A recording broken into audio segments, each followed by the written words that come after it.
नमस्कार मित्रों, आपके अपने चैनल EWS यानी इंग्लिश वाले सिकंदर पर आपका स्वागत है। आज excellent general English class 10th का ये बुक है जो कुमार मित्तल डी पर आधारित है। आज हम इसमें डिस्क्रिप्टिव पैराग्राफ यानी राइटिंग में आपकी ऐसे राइटिंग को लेकर के आए हुए हैं। ये आपको हम बारीकी से बताएंगे। चलिए स्टार्ट करते हैं। ऐसे शब्द फ्रांसीसी भाषा के एसाई से बना है जिसका अर्थ प्रयास।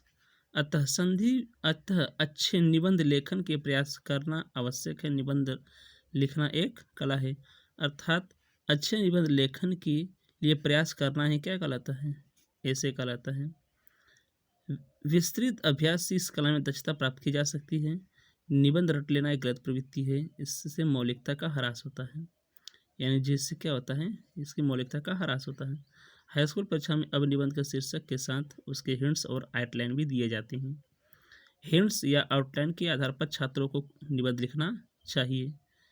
एक निबंध विभिन्न प्रकार के आउटलाइन बनाई जाती हैं। इस पुस्तक के में निबंध छात्रों के पथ प्रदर्शन के लिए दिए गए हैं। इसमें आपको बहुत से 42 चैप्टर मिलेगा आपको जो आपको हम पूरा अपलोड कर देंगे, यानी रट कर लिखने के लिए नहीं है। अब इसमें आपको ध्यान रखना है कि निबंध लिखते समय हमें कुछ बातें को ध्यान रखना चाहिए, जो कि आपको ये आप स्किप करके धीरे धीरे पढ़ ले इसको।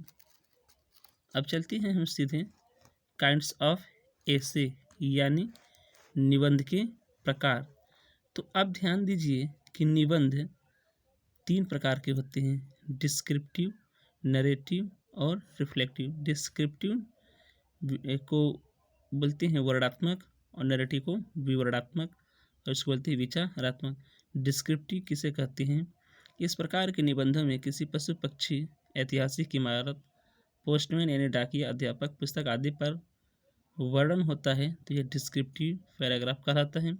नैरेटिव इस प्रकार के निबंधों में किसी घटना का विवरण दिया जाता है, जैसे कोई यात्रा या कोई दुर्घटना, मैच तथा जीवन चरित्र, जैसे में महात्मा गांधी, जवाहरलाल नेहरू, शिवाजी, सुभाष चंद्र बोस, रानी लक्ष्मीबाई आदि महान व्यक्तियों का वर्णन मिलता है, तो आपको नैरेटिव में होता है। रिफ्लेक्टिव में यानी इस प्रकार के निबंधों को में किसी भावना का प्रधान, दार्शनिकता का विषय अपने विचार में लिखने होते हैं, जैसे विधवा विवाह, कर्तव्य वीरता, दहेज प्रथा आदि। यहाँ पर ध्यान देना नोट यही है कि रिफ्लेक्टिव जो आपके निबंध हैं उसको हाई स्कूल में पाठ्यक्रम में